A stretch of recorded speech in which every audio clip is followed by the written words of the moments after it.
երբ սկսվեց Վարդանանց նկատմամբ այս թերհավատ մոտեցումը, երբևէ մարդիկ իրենց հարց տվել են։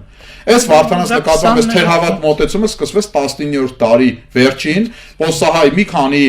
մտավորականների կողմից, որոնք պայքարում էին այդ ժամանակ Պոլսի պատրիարքության դեմ, եւ այս մոտեցումը հատկապես ուժեղացավ, թեժացավ եւ գիտական մակարդակի բարձրացավ 1903-1904 թվականներին, ծանոթ թվականներ են, չէ՞, 1903-4 թվականներին սկսեց հայ առաքելական եկեղեցու նկատմամբ հալածանքը, չէ՞, ցարիզմի, երբ որ հայ առաքելական եկեղեցու գույքը վերցրին։ Հիմա պատահականություն է, որ 1904 թվականին Ադոնցը գրեց իր հանրայտ աշխատանքը, լինելով 30 քանի տարեկան Պետերբուրգում։ Կներեք, ես նման պատահականներ չեմ հավատում։ Ամենայն հարգանքով Ադոնց, որ ունի հիանալի աշխատանքներ, իր կյանքի հետ ամենասև եւ անհաջող աշխատանքը Ադոնցը արեց 1904 թվականին։ Եկան կոմունիստների դարաշրջանը։ Կոմունիստները սիրում էին հայ առաքելական եկեղեցուն 30-ականներին։ Հիշում եք, չէ՞, եկեղեցիները էին պայթեստում դինամիտով։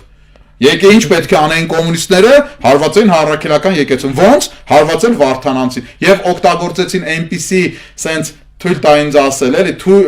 բարոյական առումով սենց մի քիչ լողացող պատմիչներ, ինչպիսին է Լեոն։ Լեոն ինչ էր անում, բուրժուական պատմաբան էր, հետո ինքը շատ հաջող սկսեց կոմունիստերին ծառայել մինչև 30-ական թվականներ։ Եվ Լեոն սկսեց հարվածել հայ առաքելական, հետո եկան արդեն 50-60-ական թվականները,